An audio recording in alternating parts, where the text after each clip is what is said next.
कभी सोचा है हमारी दुनिया की जो सबसे बड़ी बड़ी मुश्किलें हैं उन्हें सुलझाता कौन है?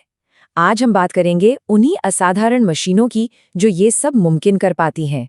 जी हाँ, हम बात कर रहे हैं सुपर कंप्यूटर्स की। अब सोचिए, कैसे पता चल जाता है कि कोई बड़ा तूफान आने वाला है? या फिर कैसे कुछ ही महीनों में जान बचाने वाली वैक्सीन बन जाती है? ये सब आखिर होता कैसे है? इसका जवाब एक ही है। एक ऐसी जबरदस्त टेक्नोलॉजी जो पर्दे के पीछे रहकर काम करती है। तो इन सब सवालों का जवाब छिपा है सुपर कंप्यूटर्स में। लेकिन अब सवाल ये उठता है कि ये सुपर कंप्यूटर हमारे नॉर्मल लैपटॉप या डेस्कटॉप से इतने अलग क्यों है? आखिर इनमें ऐसा क्या सुपर है? अगर एकदम सीधे साधे शब्दों में कहें तो सुपर कंप्यूटर कंप्यूटिंग की दुनिया का समझ लीजिए एक पावर हाउस है। इसे बनाया ही उन मुश्किल से मुश्किल कैलकुलेशंस के लिए गया है जिनके बारे में कोई नॉर्मल कंप्यूटर सोच भी नहीं सकता। देखिए, सुपर कंप्यूटर को किसी एक अकेले जीनियस की तरह देखने की गलती मत कीजिएगा। नहीं, बल्कि इसकी कल्पना एक ऐसे शहर के तौर पर कीजिए जिसमें हजारों लाखों जीनियस एक साथ बैठे हैं और सबके सब मिलकर एक ही बड़ी पहेली को सुलझाने में लगे हुए हैं। और पता है, यही है सबसे बड़ा फर्क। हमारा लैपटॉप एक बार में एक काम करता है, फिर दूसरा, फिर तीसरा। इसे कहते हैं सीक्वेंशियल प्रोसेसिंग। लेकिन सुपर कंप्यूटर क्या करता है?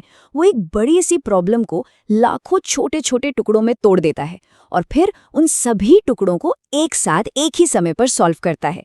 इसी को कहते हैं पैरेलल प्रोसेसिंग और यही इसकी असली सुपर पावर है। तो सवाल ये है कि हम कितनी रफ्तार की बात कर रहे हैं?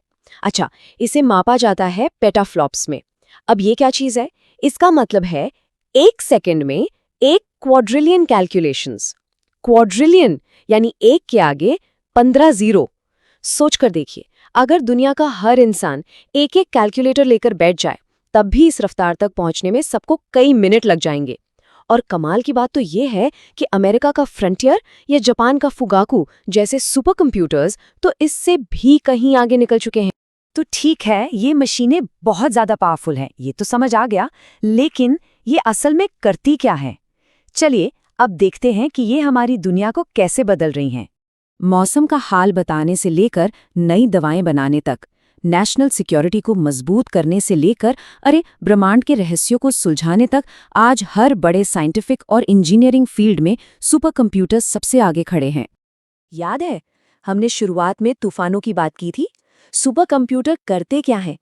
वो अरबों खरबों डेटा पॉइंट्स को एनालाइज करके पूरी पृथ्वी के मौसम का एक मॉडल तैयार करते हैं और इसी मॉडल से वो आने वाले खतरनाक तूफानों की भविष्यवाणी कर पाते हैं।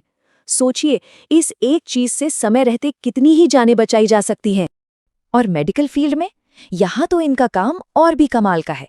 ये मशीनें मुश्किल से मुश्किल प्रोटीन के स्ट्रक्चर को समझ सकती हैं, जेनेटिक डेटा को एनालाइज कर सकती हैं ताकि बीमारियों के खिलाफ सही दवा डिजाइन हो सके। हमने हाल ही में देखा है कि वैक्सीन कितनी तेजी से बनी, उसके पीछे भी इनकी बहुत बड़ी भूमिका थी। अब बात करते हैं नेशनल सिक्योरिटी की। इस फील्ड में भी सुपर कंप्यूटर बहुत बहुत ज़रूरी हैं। वे असल में बिना कोई टेस्ट किए ही मुश्किल से मुश्किल सिचुएशन को सिम्युलेट कर सकते हैं, जैसे कि किसी नए फाइटर जेट का डिज़ाइन टेस्ट करना हो या फिर कोई डिफेंस सिस्टम पर रखना हो। इससे सेफ्टी और स्टेबिलिटी दोनों बनी रहती हैं। और शायद सबसे हैरान करने वाली बात तो ये है कि सुपर कंप्यूटर्स हमें वो चीज़ें देखने की ताकत देते हैं जो अदृश्य हैं। मतलब वो एक तारे के अंदर क्या न्यूक्लियर रिएक्शन हो रहा है या फिर एक ब्लैक होल कैसे बन रहा है, इन सब चीज़ों को सिमुलेट कर सकते हैं। जाहिर है, इससे हमें यूनिवर्स को बेहतर समझने में बहुत मदद मिलती है। तो हमने ये तो देख लिया कि सुपर कंप्यूटर क्या है और आज वो क्या क्या कमाल कर रहे हैं। लेकिन जैसे जैसे हमारी चुनौतियां और बड़ी हो रही हैं, भविष्य में इनका रोल क्या होगा, चलिए इस पर भी एक नज़र डालते हैं। ये बात साफ है कि सुपर कंप्यूटर सिर्फ तेज मशीनें नहीं हैं। नहीं, ये तो वो इंजन है जो हमारी तरक्की और खोज को रफ्तार देते हैं। ये इनोवेशन को बढ़ावा देते हैं और इंसानियत की सबसे बड़ी मुश्किलों को हल करने में हमारी मदद करते हैं। और यही बात हमें एक आखिरी और बहुत बड़े सवाल पर लाकर छोड़ देती है। क्लाइमेट चेंज हो, पर्सनलाइज्ड मेडिसिन हो या फिर आर्टिफिशियल इंटेलिजेंस का भविष्य, इंसानियत की अगली कौन सी बड़ी चुनौती होगी जिसे ये जबरदस्त मशीनें सुलझाएंगी? खैर, इसका जवाब तो आने वाला वक्त ही देगा।